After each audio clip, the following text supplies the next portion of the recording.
If you're chasing data down instead of seeing it in one place, you need the Intuit ERP. Intuit Enterprise Suite. All your data in one place with built-in AI for real-time insights. Learn more at intuit.com/ERP. The Podfix Network.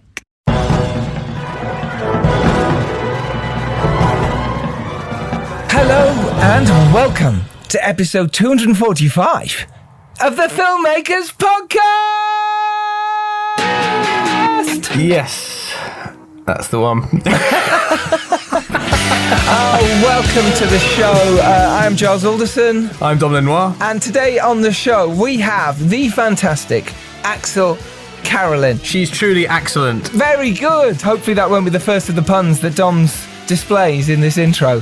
I don't think you did too many in the episode when we recorded. No, I think I was quite restrained. You were, for you. So Axelle is the director of Soulmate feature film Tales of Halloween, and on TV she has directed Creepshow, The Haunting of Bly Manor, and American Horror Story. How cool is that? And her latest film, The Manor, which is out now on Amazon Prime, which is a collaboration between Prime and Blumhouse. Oh yeah, we talk about that. What else do we talk about, Dom? We talk about acting to directing and making that transition. We talk about the writing process, and we talk about horror filmmaking. We also talk about casting, how she managed to get Barbara Hershey in her film. Not the chocolate bar. and how TV works, the hierarchy when you're a director on a TV set. We also talk about the freedom that you have when you're making your first film and how life doesn't change after a movie comes out. We also talk about what it's like working with established TV actors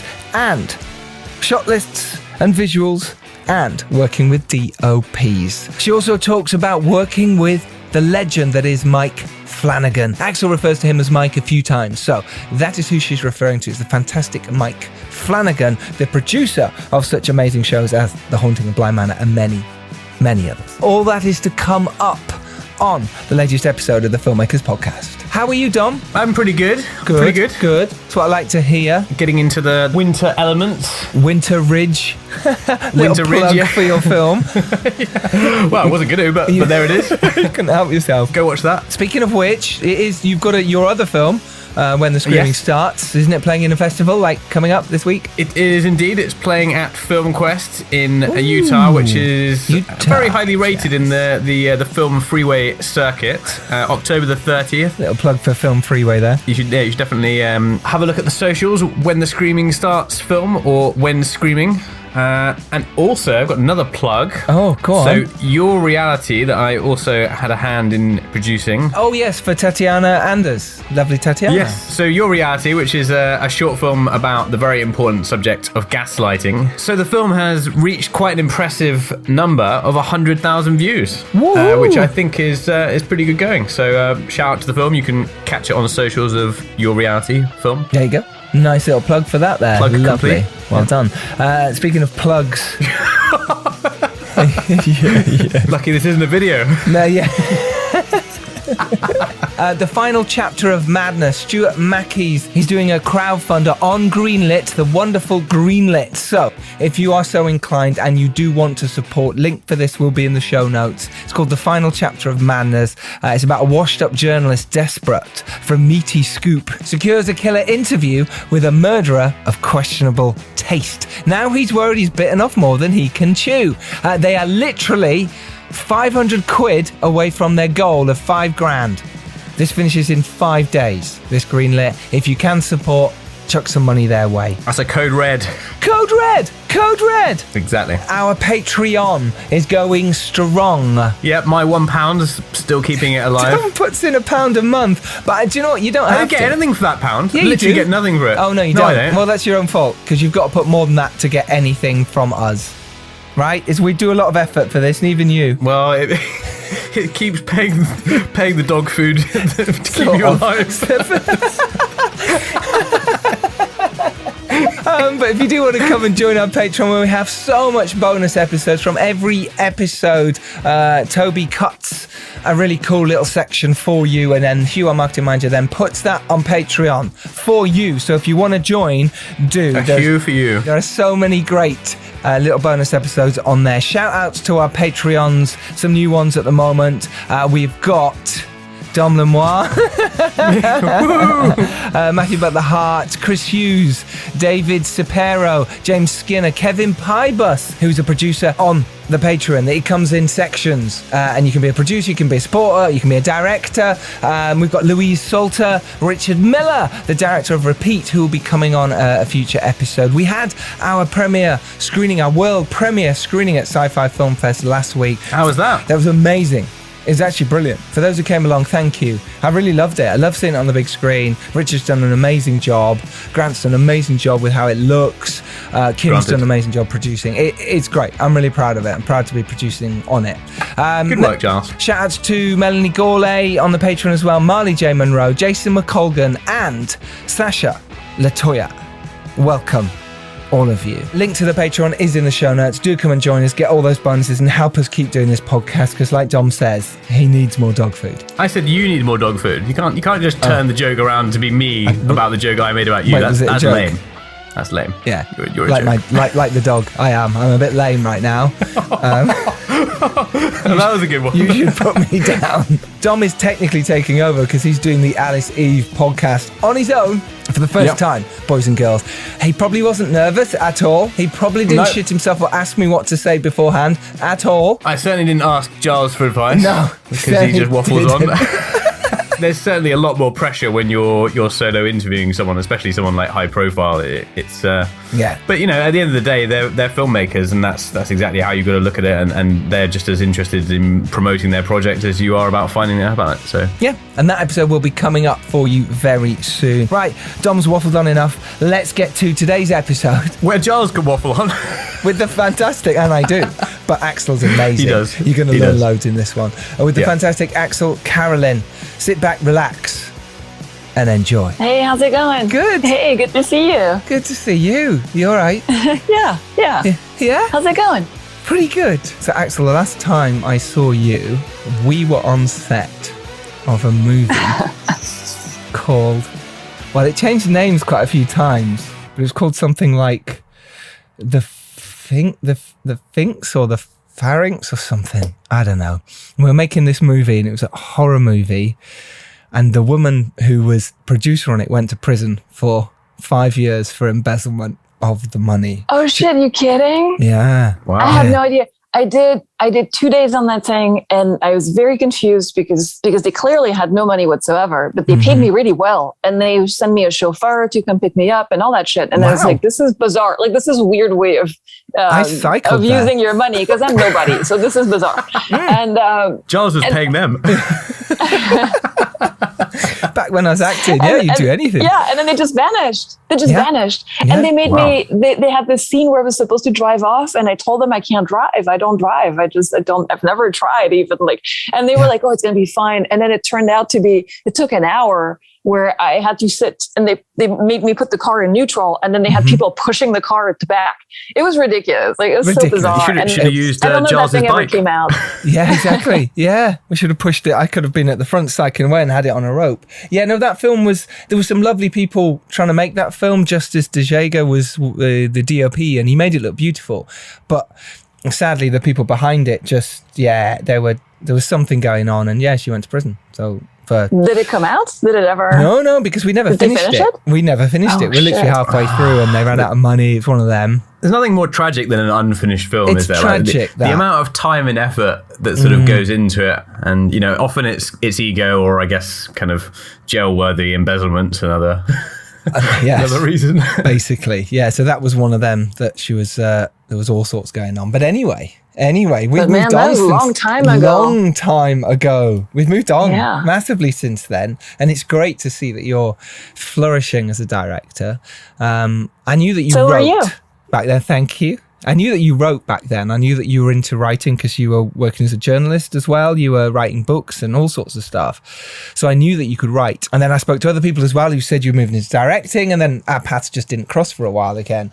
And it's so great that now they are, and, we're all making films, and it's a really cool place to be that we can now chat and have that open conversation about what it's like and how hard it is and how difficult it can be most of the time to actually make movies. And you've had that experience of starting out as an actor as well. And to me, it was just one of many jobs that I did. Like before that, I was briefly a publicist, actually for the company that's now repping me. Funnily enough. That's cool. Yeah, by complete coincidence. So it's full circle by complete chance. But I was an intern and then kind of an assistant for that company for like maybe 6 months. I did film journalism. I did a whole bunch of different things. And then at some point, I think that when you're a girl and you're young and you're blonde, like people see you and they're like, oh, you're in the film industry, you must be an actor. So they kind of push you in front of the camera. And I just took that chance because that was just an opportunity to work in film, and I was crap at it. I was not good. You were and great I at didn't very much.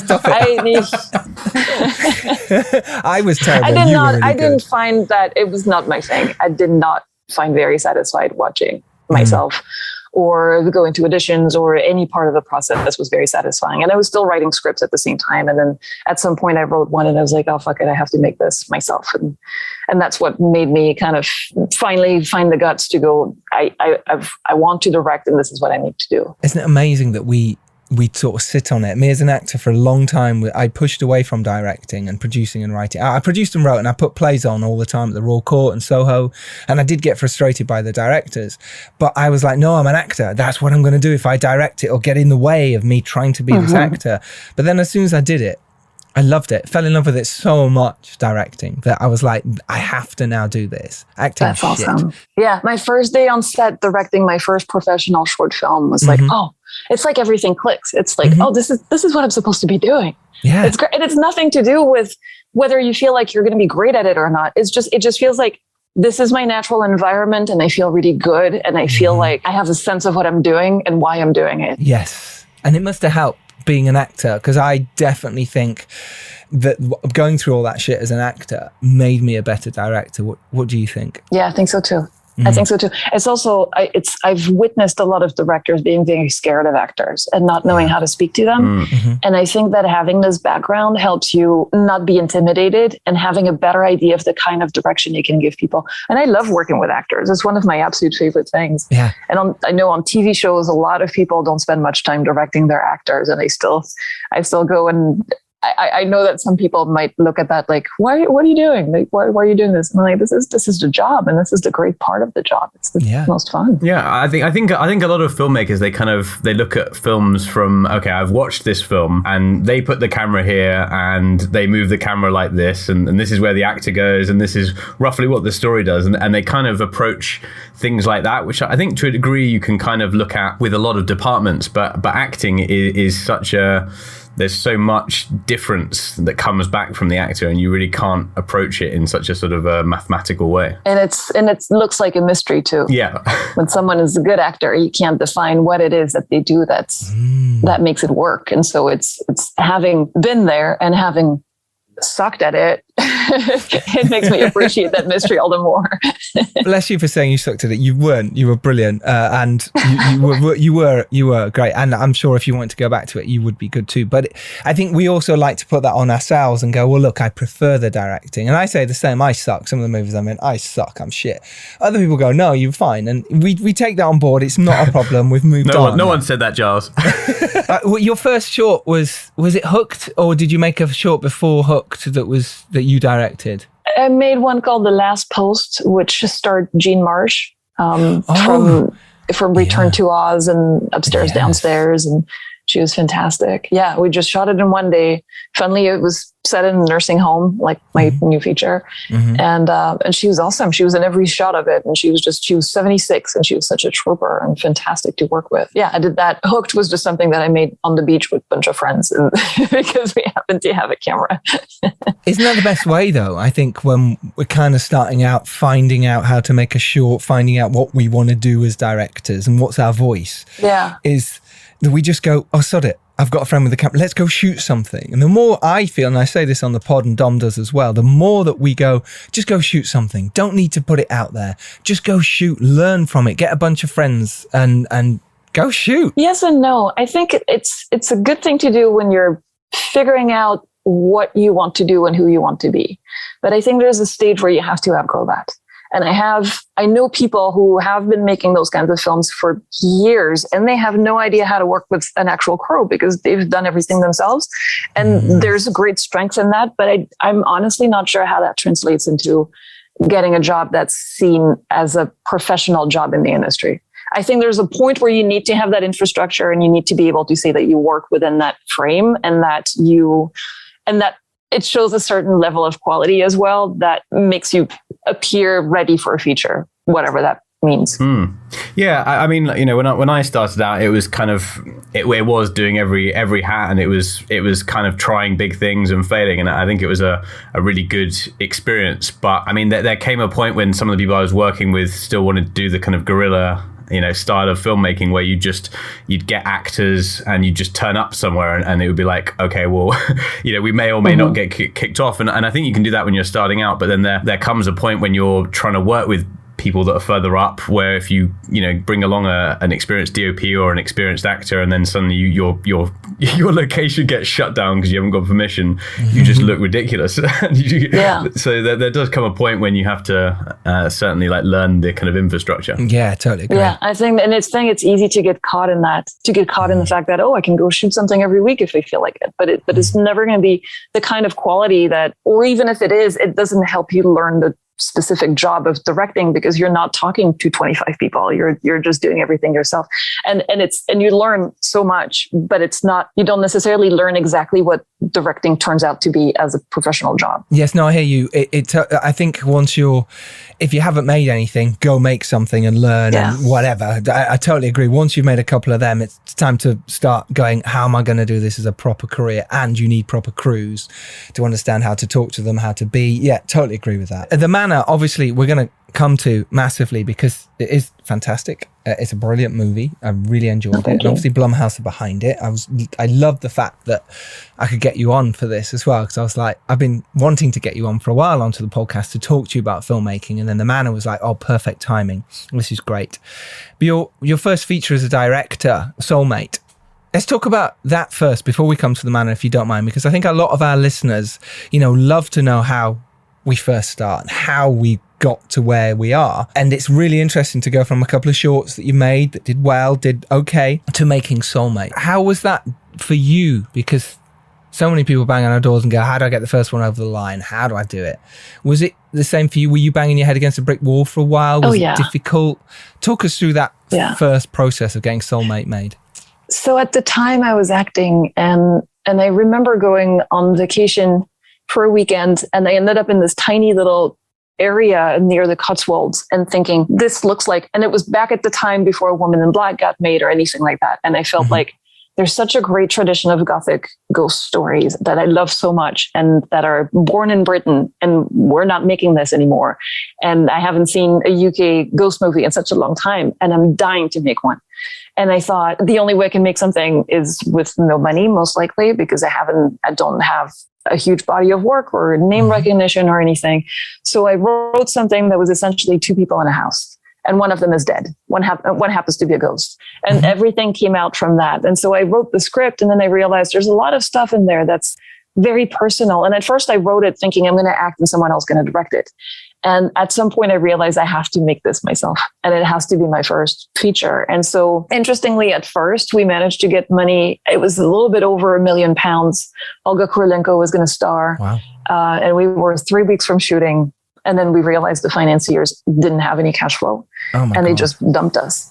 And we'd been prepping for a week, and people were very upset, and it was very heartbreaking. And I took a month after that where I couldn't even look at a movie. It just felt so heartbroken. It just felt like, oh my God, this was about to happen. And then suddenly it just fell apart. And that was after a long time. Like, just putting this together took at least a year to get to that point. And I had this big house that was beautiful, and it was going to be really cool. Yeah. And then after that, you kind of pick yourself up. I went and made some short films. I changed the script to adapt it to be smaller and to be something I could just do. I said, I'm going to shoot it. It was like February when I said this, and I said, I'm shooting this in November. And if I do it with my savings, or if we find money, like whatever happens, if I have to do it for 20 grand, I'll do it for 20 grand. Like that's what's going to happen. And about a month before we were a month and a half before we were going to start shooting, an investor came in with private equity and put about 100 in there. And that plus the tax credit at the time means that we had about, I think the total was like 150 or something like that. Maybe a little bit less, maybe 100, between 120, 150, something like that, if I remember well. I'm not good with numbers, but it was definitely, but there was enough for you around that. And it was two people in a house again. And we shot it in the cottage the vacation cottage that we found that looked beautiful and added so much production value just because the area was gorgeous. And and so, yes, the special effects are non-existent. And there's a lot of flaws that come with making something so small. We had no time to edit. We had 3 weeks to edit. 3 weeks? How come? Why only 3? Or is that money? Because we didn't have money for an editor. And so my then husband offered to edit it for me. And then he took a job in South Africa. And so he only had 3 weeks to be there. Right. And by that point, we were kind of in that, but now we're slotted to do this next stage because we got this deal to do it at this specific moment. So we have to go and do it. And so we never got to go back and recut it. So when I look back at it, I'm like, why is this shot still going? Why am I still looking at this? Like, everything needs to be tighter, but you can't do that especially when you're inexperienced and in 3 weeks. And I think a lot of the issues with the movie come from that, but there's so much about it that I'm really proud of that I think worked out really well. Like the cinematography is great. The DP Sarah Dean is someone I'm dying to work with again. So, she's flying as well at the moment. She's amazing. Everyone talks about her. I think she's so good. She's been talked about on this podcast for a long time. She did 1993, Captain Phillips. She's one of these who's been working on a lot of big films for a while and now has just grown through the indie film scene and become a name that indie filmmakers want to work with. Sarah Dean, she's great. Look her up, follow her. And she did that with you, and it does look beautiful. And I think we always look back on our first films, and Dom talks about this a lot. And you do go, okay. But at the end of the day, you got to make it. You did get to make it. I'm talking about your early films, Dom, not Winter Ridge. Winter Ridge is great. I was on the verge of being offended there. No, my first films were ridiculous. It's ridiculous, but you got to make it. And that's what an achievement, to actually go, I'm going to be a film director and do it. And have a film that can come out and people can see. And Soulmate's great. There's nothing wrong with Soulmate. Like you say, you've learned from it, I imagine. And also, where you decided to shoot it and doing it in the house and making it a very personal story, you're not sort of dealing with London studio rates or, £1,000 a day location rates. Yeah. You've got somewhere where you can kind of get people out and the local area can be helpful. It was a bunch of people living in cottages and I was staying under the same roof as the editor and the EP. And so at night you could review the footage, you could discuss the shot list for the next day, but in a way that felt very very friendly and very fun, and everybody got along pretty well. My dog was there, it was a puppy, she's in the movie. It just felt like Anubis. It was really good atmosphere. It was really, really nice. I still, I look back on the movie and feel it's very me. There's a lot of me in there for sure. It's, but I'm sure you have the same thing. Whatever you've made, when you look back, you're like, why did I do it like that? Because you always learn, because the next thing that you do is always, hopefully you've learned something and you're a slightly different person. And so you look back and you think, oh, that was just full of mistakes. That's just what being a filmmaker is like, I think. What's really interesting about people's first films is you can't not put your stamp on it. You can't not, in future films, there's a DP might come in and give it a total different look, or a studio might give it a totally different edit, but your first film, especially if it's low budget, it's kind of, you've got your fingerprints everywhere because you've thought about it with an inch of its life. You've on set, your brain is whirring with so much stuff, and you're still in that short film mentality where you have to kind of do everything. You think you should do everything, and it's really hard for it not to be, your fingerprints all over it. And people say it's the most free you might ever be making a film. Oh yeah, I was just going to say that. Yes. Yeah. Definitely. That's how you felt as well. There's a freedom to it that you miss after that, for sure, because you feel like the mistakes in there are yours. Yes. Whatever bugs you, you can't blame it on someone else. And weirdly, that's actually really good. You feel like, okay, now I've learned from that, and I know, and this is why this is like that. And move up the industry so you can blame other people. Exactly. That's the lesson to take away there.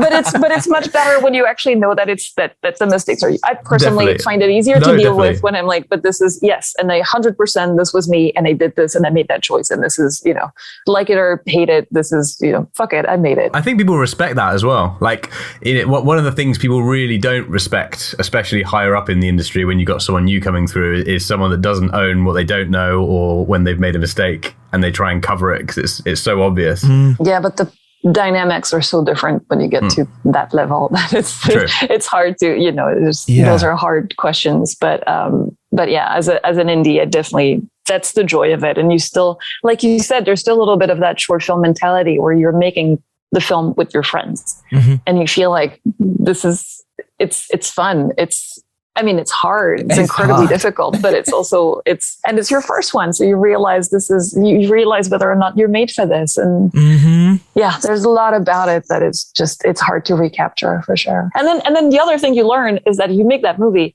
and the movie comes out, and 99% of the time your life does not change at all. Yeah. Yeah. You don't have the big offers. You don't suddenly become a different person. It's just the movie's made, and then what's next? Yeah. And that was also hard because it felt like there used to be a time maybe 20 years ago where people didn't make movies as easily, and you made a movie, that was it. You were a filmmaker. But now you make a movie, and even getting it released is insane. And yeah, it's a whole battle. Yeah, I think it's definitely a moment of reevaluating as well. Like, when you get to that moment, because that's the sort of thing, especially when you've like spent years and years like battling away to get that film made, and you think like suddenly you're going to feel fulfilled, but it is a movie, and the next one will come along and you'll want to make that, and that's is like a kind of never-ending cycle, and you've got to kind of learn to be content with that, I suppose. This one didn't really seem to pay off nothing seemed to come out of it for the longest time, and we had issues with the BDFC. It's like there was a whole thing when that came out, and then it felt like, well, I've made this, and it doesn't give me the next job, and it doesn't give me the big agent, and it doesn't get me the great manager and all that. And then after that, years later, I met Mike Flanagan, and I'm sure we're going to come to that later, but I met him at some convention. And I was about to say, I love your work. And before I can even open my mouth, he's like, you've made Soulmate. I love Soulmate. This is great. Wow. And I was like, oh my God, someone's actually watched it. and he was very genuine about it, clearly, because he offered me the job on Manor based on Soulmate, based on the fact that he felt it was the right sensibility. So you never know when something you've made is going to pay off. And you can never say that something was made for nothing, or that it never brought me anything. You don't know. You just don't know. I love that. I love that it's true, because when everyone almost has a film coming out and they go, my film's coming out, I'm going to wait, the door's never going to stop ringing, the phone won't stop knocking. I did them the wrong way around. And you think an agent's going to come to you, don't you? You're in that world of, that's it now, I've made it. I think we might have discovered what the problem was for you, child. I was expecting the phone to knock. There's a problem here. And you get locked in that thing of thinking that. And I know for me, I was always had something ready because people had told me that. I said, and because I had to wait quite a long time before the dare actually came out from when I first started making it. So by then I'd actually made another movie that had come out. So it was this weird balance for me that was really strange of you've made another movie and that came out before your first one, just because it was a studio and there was all sorts of issues with, with reshoots and finding time to do it, and the studio putting it out when they wanted rather than, you can put something out when you want. But I think it's really important as a filmmaker, whether it's first time or not, to have something ready, because the amount of agents they did meet, or people who, you pushed on the door to go, hello, they were like, cool, what have you got? What's next? And if you didn't have anything... And it's also true that sometimes the things you don't think will be interesting to them are the ones that are. Like, you might get, a producer might work a lot in thrillers, and then you've got a thriller ready to go and it just doesn't grab them. And then something really obscure you've got that you haven't touched for years, and then suddenly you mention it and they're completely excited by the idea, or, the industry's changed since they made their movies. So you never know what they're going to be interested in. I think it's always good, obviously, to have stuff that you want to get made that you can present to people. But I also feel like we shouldn't put that much emphasis on, I need to get that thing happening the moment my movie comes out, because I think the industry has changed a lot. I think that things are not seen at the same. Maybe it's true when you have a big theatrical movie and then you want to have that next project before your movie comes out because the performance is going to be people are going to talk about the box office everywhere. So you need to not be seen as a failure. But if you do a movie that comes out on a more modest way, or if it's a streamer or something like that, I don't think that it's something I've struggled with quite a bit because I have this movie now and I have a couple of other TV episodes. And I was like, why is the world not opening up for me? And it's just, I think things are just a little bit different. I think, and especially with the pandemic and everything, things work slower and they don't, and having that emphasis on it needs to happen right now, right after my thing comes out. It just doesn't quite work that way anymore. When Soulmate came out, again, nothing came of that. And then I made another movie called Tales of Halloween and not much came out of that either. And then I wrote a pilot that was inspired by things that, I was always into Victorian times. And then I went to a funeral, and weirdly the emotions that I felt being there kind of made this story come together very quickly. And I wrote this thing in 2 weeks, and that got me my manager, which got me my first job here that was paid in the writer's room for a TV job. And then that got me my agents, and then that got me like the next steps and got my career started. But it all came from the script that I wrote in the middle of a time where it wasn't doing anything. You just don't know when something is going to resonate with the right person and is going to propel you to the next stage of your career. And filmmakers definitely put themselves under an incredible amount of pressure. I did after, my last one, and, I'm working with a couple of directors and they've got the same thing. They're like, where's the next project? I need to get it off the ground right now. And often it's not the project you think, and it's not at the time when you think that it does come through. And sometimes you do just have to carry on and keep working away at stuff. That's very true. Yeah. What about your writing process then? You talked there when you weren't working or when you were seeing what was next, you were writing. What's your process like as a writer in the midst of the madness of filmmaking?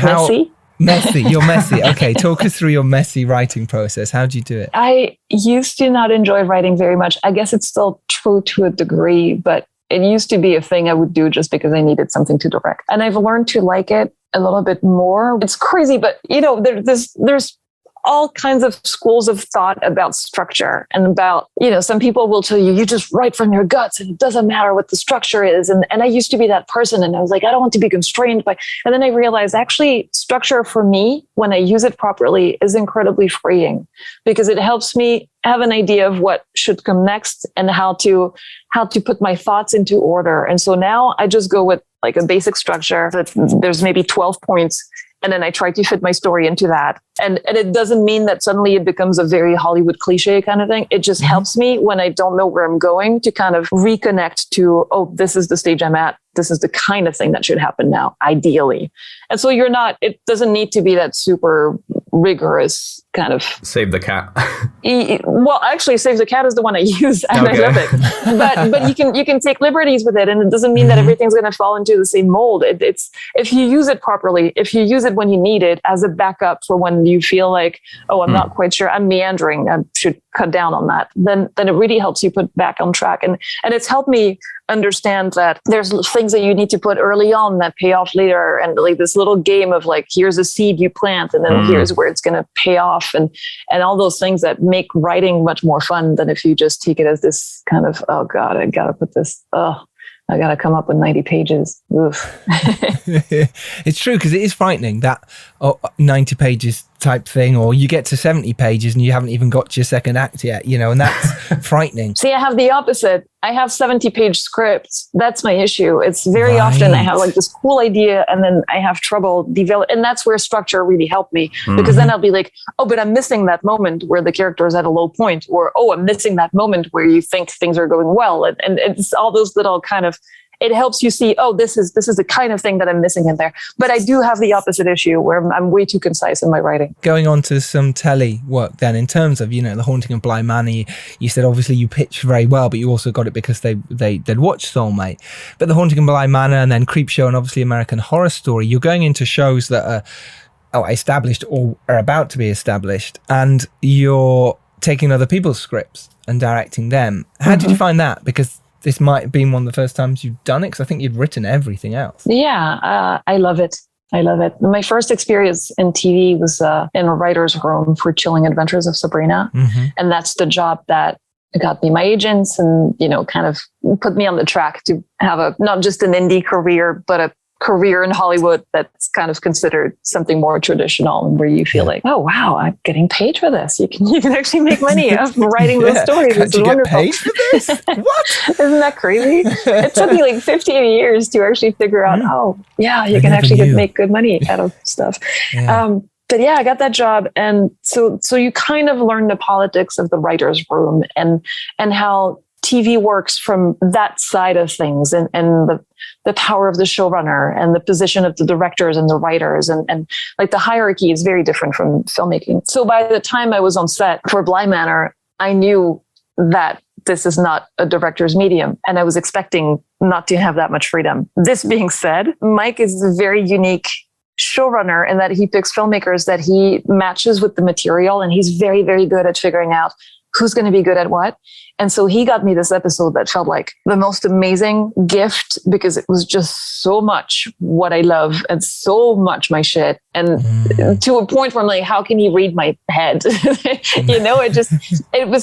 fitted my sensibilities so well. And so I got there and I had put together some visuals, and it's, for those who haven't seen it, it's episode 8 of Bly Manor is a separate episode where you go back in time, and it's black and white, and it's 17th century. And so it's a completely different look, and it's a different cast, and we've changed the sets. And so it was shot at the end of everything else. Everything is kind of different, and you can come in and reinvent things to a degree. And he gave me so much freedom. And it was, I came in, I had my visuals, I explained the kind of things that I had in mind, the kind of themes that I saw, how I saw those characters. I had discussions with Kate Siegel and Katie Parker, the 2 lead actresses. And Mike just kind of went, I love this. I love the sound of it. Just go for it. And really trusted me, and really, and it felt very empowering, because he didn't just go and do your thing. You would know that he was happy, and he'd be like, oh, looking at the dailies, this is awesome. And so when you have that support team and people that you highly respect, who tell you you're doing a good job, you just want to do it even better. So it was really exciting. It was really, really exciting. And it felt like, it still feels like perhaps the piece of work I'm the most proud of at the end of the day, the one that I got to do with something that felt personal, where I had a lot of freedom. And like Soulmate, we had the money to make it and to make it look really cool. And I absolutely love that episode. Yeah, and you should be very proud of your work. It is fantastic. I remember watching that with my missus and really enjoying it. It's great. You. And obviously Mike Flanagan there, he's obviously made The Haunting on Hill House. Wait, have I said that the right way? Yeah, The Haunting of Hill House. House. So he's a fantastic name. So going into those meetings then, how do you prepare? You obviously said you put everything down, you pitch in the right way. Now you don't. You don't actually for TV. Okay. That's the weird thing, is that you don't pitch. TV is really bizarre in that, you can't, if you have a connection to the material, that's great. But very often you go into that meeting, you have no idea what you're going to be doing. Like for American Horror Story, they pitched the season. When we talked, they told me what the season was, and they talked to me about the episode. And the only thing they're judging, which is kind of horrendous in some ways, but also kind of awesome, is just, can we work with this person? It's by the point where they make that connection with you, they're familiar with your work. They know the kind of stuff you do. They just want to hear if you're excited, if you seem like a decent person, and if you can, if you could collaborate, if it clicks. That's very much what it's about. It's weird. So you don't have tons of times of coming in and pitching to have the job, because you go into a framework that's already established. So you can't go and say, this is the crazy thing I'm going to make with this.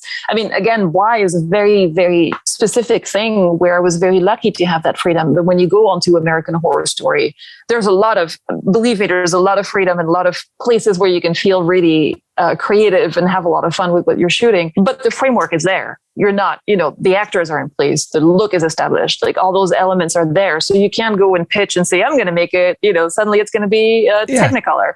It's just, you fit into totally. That. Yeah. So it's more a question of our sensibilities aligned. And then that's it. And going into a show like that, when the actors, like you say, and the showrunners are very established within those roles, Evan Peters and Sarah Paulson, etc. How do you go in with your own kind of directing vision, if it were, or even though you're saying it's not a vision, but they kind of know the roles. I know they changed all the time in American Horror Story, but because obviously directing a film, it's your baby and you can play and shape. Well, here you can't necessarily shape.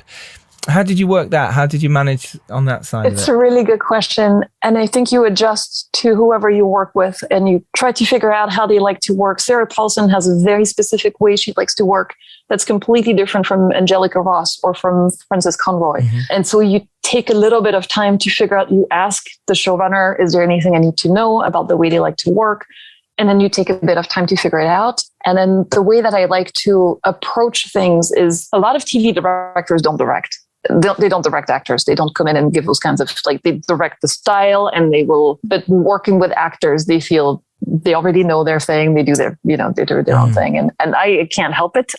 Yeah, of course. Yeah, we're all the same. It's such a fun part of the game.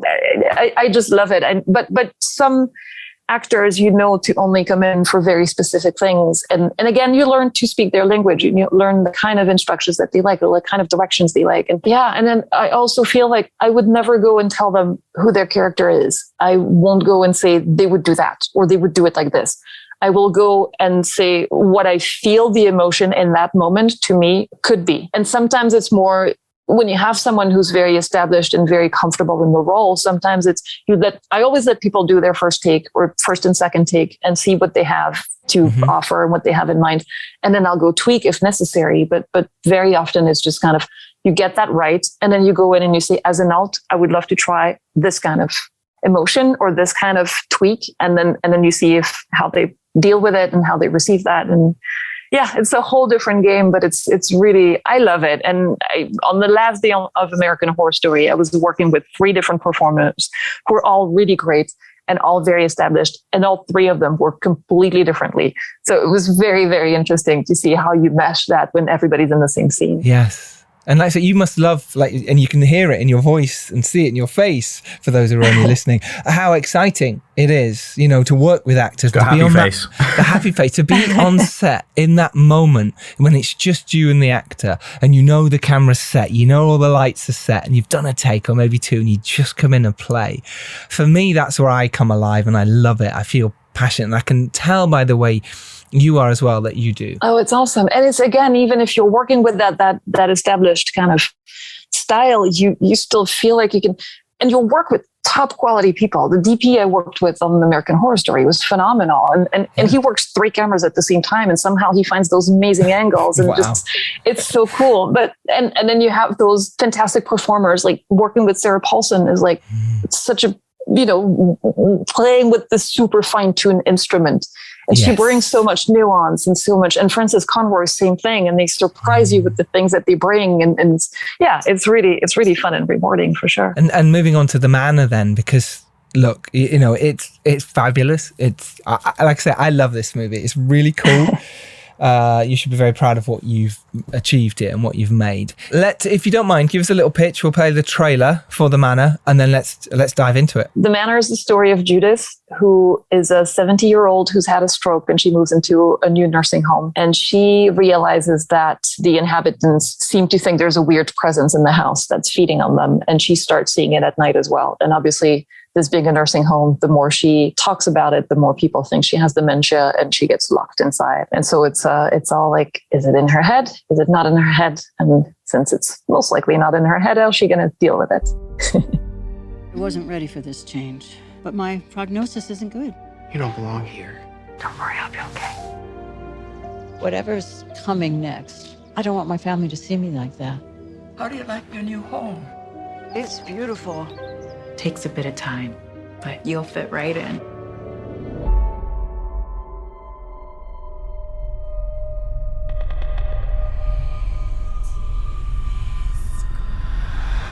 Anyone there?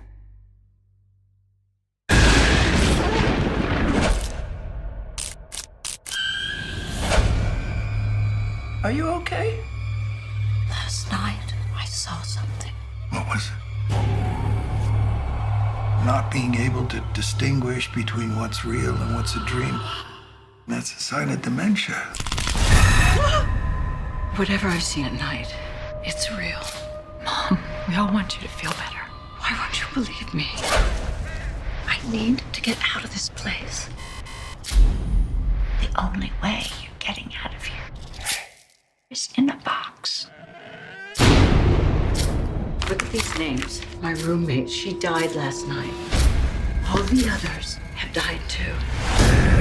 I'm not crazy! When you experience something disorienting, close your eyes and count to 5.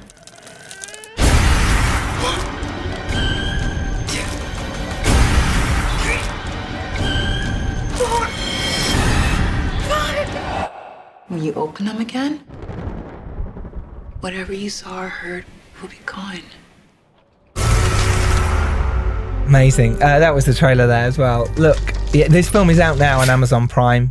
Do go support. Honestly, you'll love it. If you like horrors, if you like supernatural, if you like slow burns, if you like brilliant acting and brilliantly well directed pieces. But because you're listening to this, you should just go watch it anyway. It's on Prime, for fuck's sake. Go watch it. It's brilliant. But it's also available around the world as well, isn't it? It's on Prime everywhere. It also, it's like, it's the length of this podcast episode. So if you have time to listen to this, you definitely have time to watch the movie. 100%. Yeah. I mean, maybe watch the movie instead. 100%. If you've got this far, stop now, watch the movie and then come back. 100%, for sure. It's all about supporting indie filmmakers. That's why we do this. That's the point. Go watch these films. That's one of the good things loved about doing the podcast, is not only getting to talk to cool people like yourself, but we get to watch indie films all the time. Yeah. It's great. It is a pleasure getting to watch these films, I have to say. Yeah, it really is. So, look, the Manor. So, did this idea come from something that you'd experienced, or was it just sort of let's see what flies, see what comes out in your whole writing process? I've always been scared of aging and seeing other people age and how you change or don't change, or how people perceive you as being different all of a sudden. And that I was fascinated when I was little by the fact that over a certain age, people seem to turn into those cookie baking machines who drink tea and call you dear. And like, but I don't know anyone who's like that. You know, in movies, that's the way that they're portrayed. And I was like, how am I going to turn into that? Because I'm not that person at all. And so it felt like, am I going to change? Like, as a child, you have trouble understanding those kinds of things. And so it's always been kind of part of me. And then I saw a couple of family members end up in nursing homes and having to visit them. And, you know, the way that it kind of impacts you and confronts you to how you're going to be at that age. And it raises a lot of questions, and all that was kind of bubbling into, the way that I like to process things is always supernatural stories. You know, writing's an expensive form of therapy. So it just came out as something that felt very personal and that I was very involved in and was inspired by, again, seeing my dad in a nursing home. But then it took the form of this somewhat goofy supernatural story. I think it can be quite a scary time, seeing family members, because people they learn all their life to be incredibly independent, and then suddenly they're kind of going to a place where they maybe need a bit more care, but then in some respects, I guess some of your freedom is kind of taken away from you. That was very much what I was fascinated by, and what I thought was terrifying. And that was the bigger part of the movie originally. It kind of turned into something a little bit different, but that was definitely that idea of like, people are going to treat you differently. You're going to lose your independence little bit by little bit was the part that I found personally the scariest, the most impactful, for sure. And the film looks beautiful as well, you know. Andres Sanchez, I hope I've pronounced his name correctly. I mean, just beautiful, you know, the whole film. And I think, you know, especially you coming from the horror world, not only as an actress, but certainly your last films and your TV, doing another horror, I think that's great. Some people say, you know, you should change genres, move this, but actually people know what box you're in. They know what kind of a film an Axelle Carolyn film's going to be. And I think that's a really great thing. And I thought this looked amazing. And I like the way you made the old people's home frightening. You know, you could have done it much lighter, or, you know, but actually you made this oppressive sort of scary house, and therefore the shadows were shadows, and what was coming through the curtains, and all these moments were they in a head, were they not? I thought it was beautifully made. To me, it's important to make things visually appealing, and it felt like, because we're dealing with such a depressing and dark subject matter and such real world concerns, I wanted something that felt a little bit gothic and a little bit kind of not completely real world. And so I chose this house that looks more like a gothic castle than it would like a traditional nursing home, and that changes the look of it completely. I wish we'd shot in a place that wasn't constantly sunny. That would have changed the look of it quite a bit. And it was much more originally conceived to be kind of with nature and trees and forests. Like when I wrote it, I had UK in mind, and you shoot in LA, it's a very different look, obviously. So it's that those things change the atmosphere of it. And sometimes I kind of wish that we'd had less luck with the weather and more rainy days and to have that more oppressive atmosphere, but you work with what you've got. And speaking of which, with Andres, did you design, it's always interesting how directors work with cinematographers. Did you send a load of pictures backwards and forwards? Did you watch films together? Talk us through that process. So he came on board reasonably late because prep was very fast. This is not a big movie. It's Amazon and Blumhouse, but it's a pretty small budget. So we had 4 weeks for prep, which is very quick. And that included finding our crew and our DP, and it was very specific on the kind of, I didn't know Andres, but I found his reel, and then I looked at some films that he'd made, and I was very specific about the kind of work that I wanted to see and the kind of look that I wanted. So he came from Miami, and we met.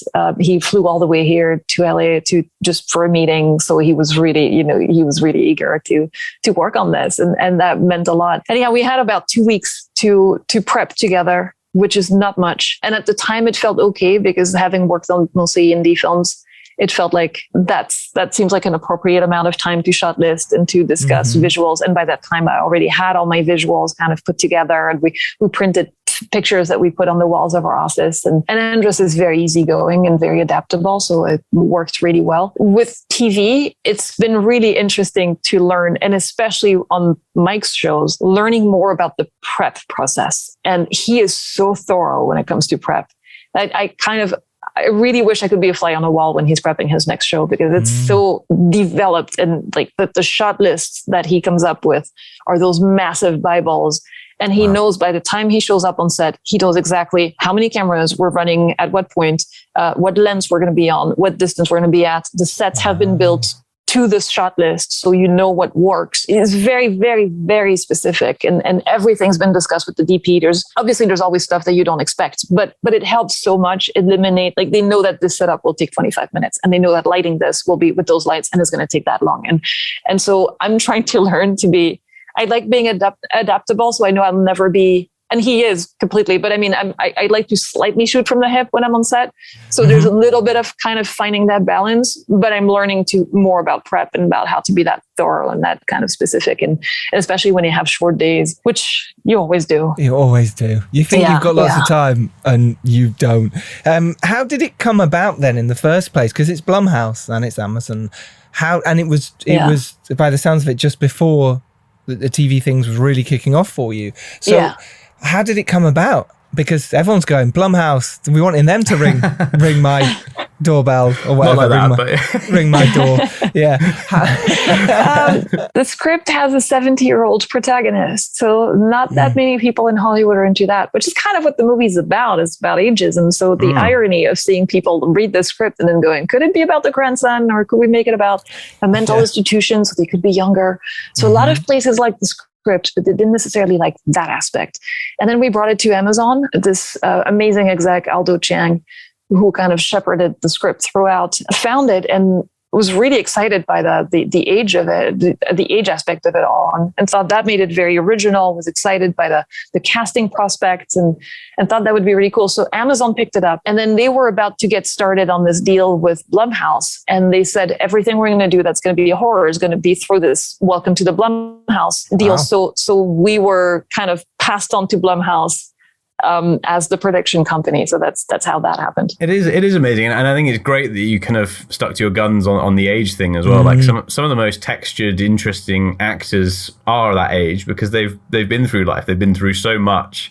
They've got so much nuance in their own experiences that it really does add a lot to it. And I think it's a shame that, a lot of the time films do kind of brush over the older actors. And speaking of which, you got the amazing Barbara Hershey, who you haven't worked with before,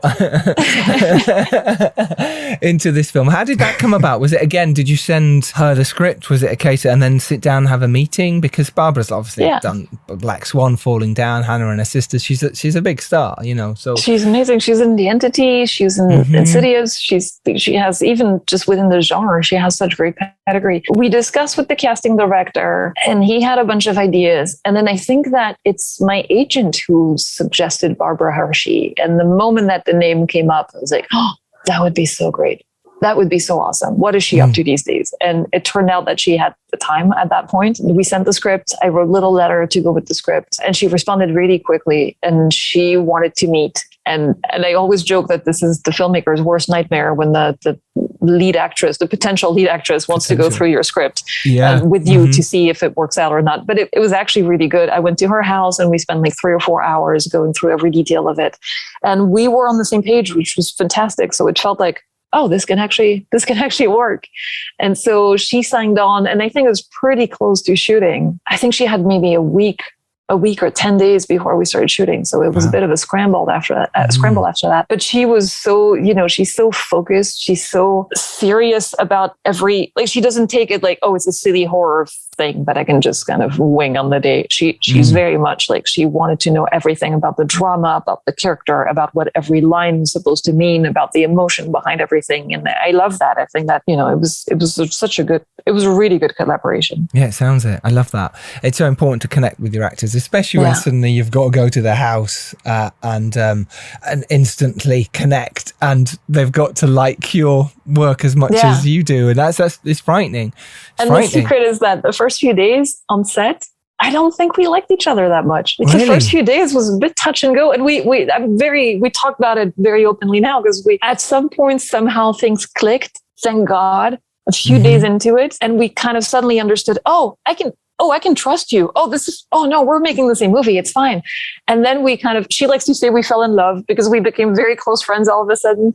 And we could make fun of the fact that the first few days we didn't get on that well. But it's hard, I think, for an actor to trust you with their performance, in that you will be the one who after that molds it into whatever you want. You have the dealies. And sometimes if you say, can you do a take that's different? And they don't believe in that, they know you could use that take. So it takes a lot of trust for an actor, the director, and for the director to trust the actor as well. It takes, especially when you've lived with that script for as long as I had, it felt like, but this is my baby. How can I completely trust someone else with it? So there was a tiny bit of adaptation, and it just clicked that it was fantastic. I think a lot of directors find that with like really established actors is that they go through that, and it seems to be like a very common thing, the sort of testing of the director, for all the reasons you say. But once you get past that and they kind of accept you, then they kind of know they're in safe hands, and you get these amazing performances. And I think it's a great thing as a director to have gone through that and to know that you've kind of, cut it with someone that's been through so many productions and so many good filmmakers. And feel like they trust you and they relax and they have fun. We had so much fun shooting this. Which is great because they don't want to be in a movie that they know is going to be terrible, and they test from the off. Let me just push and see if I'm going to get anything, but otherwings I'm just going to walk through this. Can I be bothered with this? And then as soon as you show them you can, and you know what you're talking about, and actually we care so much about this, things can change. What else did you learn? Because you mentioned there about, well, not necessarily you learned, but there's stuff that happened there. Was there anything else here that would be great for our director, producers, writers listening that you learned from making the Manor? A lot. I've learned a lot through this, and then all the TV stuff that I got to do after that. One thing that was definitely a steep learning curve was, this is it's again, not a big budget, but it's not an indie film. It's not, you don't go in and make your own thing. You work for specific companies that are established and have specific ideas of what they want and what the product should be and how you're going to get there, especially in post, dealing with the whole diplomacy of, I'm not just making my movie, I'm making a movie for someone else. And there's a process that resembles working with the studio that I wasn't familiar with, that I'd seen other people work through when they made studio movies and all that, but I'd never been through that. And so figuring out your way, kind of not losing sight of what the movie that you want to make is, and then, but taken into account all those different voices. And that was a very steep learning curve for me, that whole diplomacy of that side of things. Right. My first film was a studio movie. So I learned, even though I'd made docs and I made shorts myself and stuff. So I was suddenly in a studio system where there was notes coming from people I'd never even met and giving proper, right, you need to change this, or we're not putting this type, we won't put it out like this. Or they do it themselves. Hard. Yeah. Or they'll just do it themselves and get rid of you, and you suddenly go, oh my God. And you panic. Me, because it was my first one, I panicked. I think if I'd done it the other way around, like you have, I'd be like, well, hang on, no, I must stick my oar more in the ground. It's great, studio movies and moving into that world, the difference between indies. And it is difficult. There's no question about it. And the difference between telly, everyone knows it's different. We as directors have to adapt. What advice would you give yourself then, I suppose, looking back now, and that you can help other filmmakers with for becoming a director in the first place? And that question you'd about ask this movie, or generally in general speaking? This is now in general. Usually, and this is half a joke but half not, when people ask me how to be a director, I usually say don't. Don't do that. It's crazy. It's a bad idea. But I think that the idea is that if someone can talk you out of being a director, you shouldn't be a director. Yep. If someone goes and tells you, well, this is crazy and you'll never make it, and you give up, they've done you a favor, because this is going to be insane and it's really fucking tough. You work many, many years without even knowing if it's going to add up to anything at any point. And I'm not even talking about whether or not you're talented. I'm talking purely about whether or not you're going to be given that chance, and whether or not that chance is going to at some point amount to a career, and how long that career is going to last. And right now I'm having a really good moment, and it feels like a lot of stuff is paying off. But I'm very aware of the fact that you just don't know how long these things last. And it's difficult. It's a really difficult career. And it's very challenging kind of mentally to remain optimistic and to keep, I think that to be a director, you have to be told that there's a 99% chance that you'll never make it, whatever making it means. And you have to hear that and go, oh, there's a 1% chance. This is awesome. That's going to be me. Yeah, that's me. Or it doesn't even matter if you make it, because it's just the only thing you can imagine doing. I think that's also. Yeah. Well, there's that too. Yeah. I mean, try and make it, obviously. Yes, because if you don't make a living out of doing it, of course, doing it, but it's a hobby. It's not the same. It's very true. It becomes a different thing. But it's I don't know if that's advice that's worth anything, but it's just like, know what you're in for, I guess. I think that's brilliant advice. I think it's so true. And I think that's really good advice for the TV and the studio thing as well. Like, go into it, know what you're getting in for. Maybe you'll have to give away some decisions, but you're getting this amount of budget, and it might allow you to do the next one the way you want to do it. Yeah, I think that's very much knowing what you're in for is a very good way of phrasing it. I think that when you go into a TV episode and you know that you can't have ownership in the same way that you would an indie movie, it's very important, because it allows you to relax into the job and to enjoy it, and to learn from people who are doing things in a different way, and to not place those same expectations of, I need control of every bit of it, because it's just not the way it works. And hopefully on your next project, you'll have control on everything, or on the one after that. But every one of them is a stepping stone to get to learn how this industry works, how this crazy, like every facet of this insane industry works. So true. This has been fascinating. I could keep talking to you forever, and this could be part 2s and 3s in this, but we should let you go. The Manor it's a real achievement. Honestly, you should be very proud. I think the work you've done as well, from your first movie and up, and I really enjoyed Soulmate as well, I think is brilliant. And you're a real voice for filmmakers out there right now, and I think that's great. So keep going, keep believing, and we will be that 1%. Right? Yeah, absolutely. Thank you. It's so nice to speak to you after all this time. This is awesome. I know. Yeah, it really is. It's really awesome. Cool. Remember, you can go out there and make your indie film. You can make it happen. You can be the 1%. And if you're lucky enough to rise up and do well, as Axelle says, it is your duty to send the elevator back down. We will see you next Tuesday, as always. I've been Giles Olsen. Dom, who the fuck are you? I'm me. Great. Axelle Carolyn, thank you so much. Thank you. Take care, everyone. Bye-bye.